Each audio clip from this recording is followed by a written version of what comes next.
The American burger is on life support, and a flesh-eating parasite just arrived to pull the plug. Ground beef prices are up 70% over the last decade. But what we're watching play out right now isn't just a bump in inflation, it's the structural collapse of the American dinner plate. The entire supply chain that put cheap protein on our tables for the last century, it is completely breaking down. I know this sounds like a pitch for a sci-fi horror movie, but it is the absolute reality of our food supply today. We are staring down this crazy convergence of massive environmental, biological, and economic stressors, and they are completely dismantling a system we all took for granted. The era of the endless, affordable American steak is rapidly coming to a close.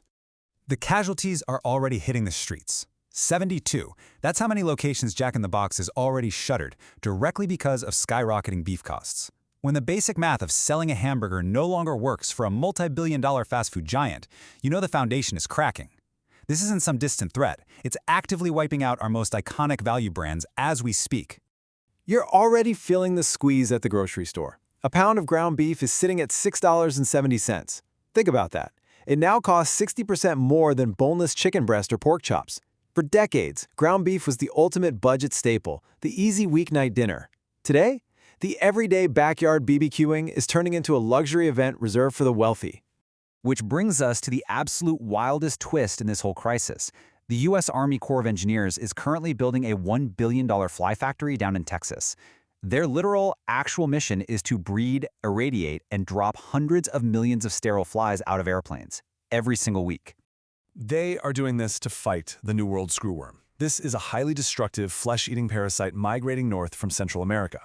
Its arrival forced the U.S. to completely slam the southern border shut to all Mexican cattle imports in July of 2025.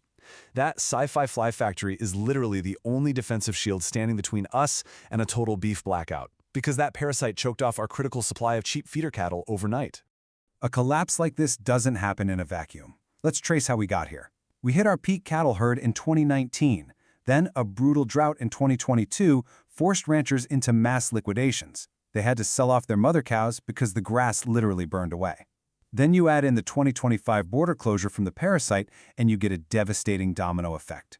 8 years of terrible weather and biological bad luck brought a 75-year-old perfectly tuned food machine straight to its knees. And that leaves us with a staggering reality. 86.2 million. The total U.S. cattle herd has collapsed to 86.2 million head.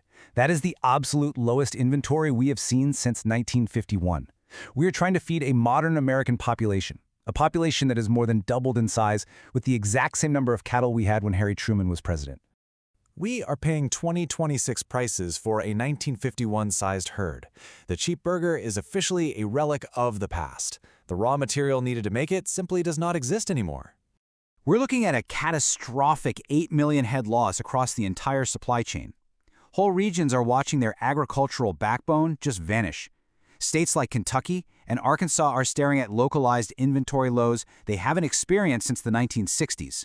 The biological factory that produces our beef has been severely and maybe permanently depleted.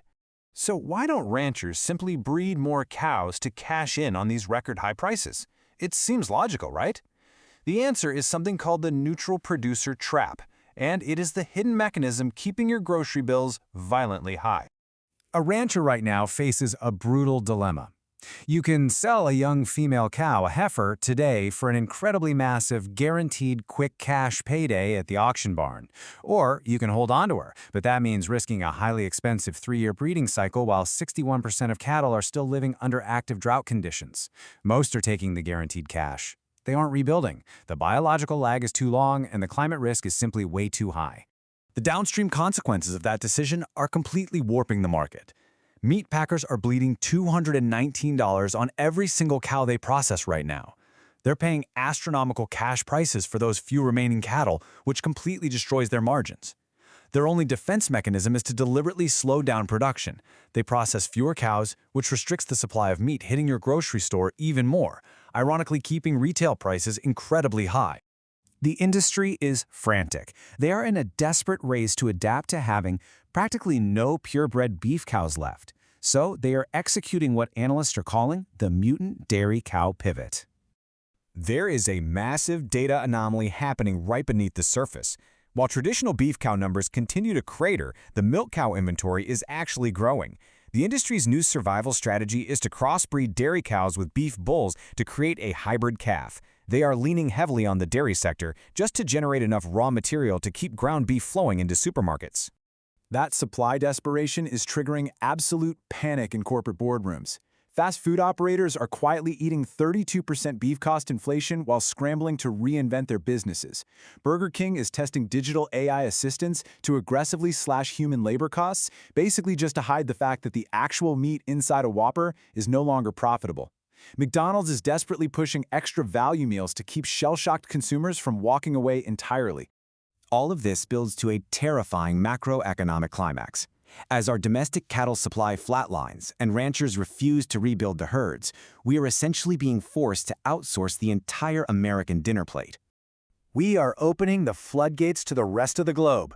Brazil has just overtaken the United States as the world's #1 beef producer, and their exports to the U.S. have surged by a massive 65%. Meanwhile, hyper-efficient operations in Australia are hitting record numbers. They are aggressively flooding the U.S. market with imported beef to plug the gaping hole in our domestic supply chain. Which leaves us staring down this deeply uncomfortable reality. If climate volatility, soaring input costs, and flesh-eating parasites mean American ranchers can no longer afford to raise beef, should we permanently kill the Buy American dream and let Brazil and Australia take over our meat supply? The food machine we relied on is broken, and deciding who feeds us next is the most critical question we face.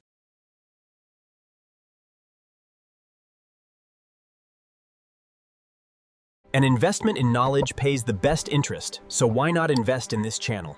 Click like and subscribe for more.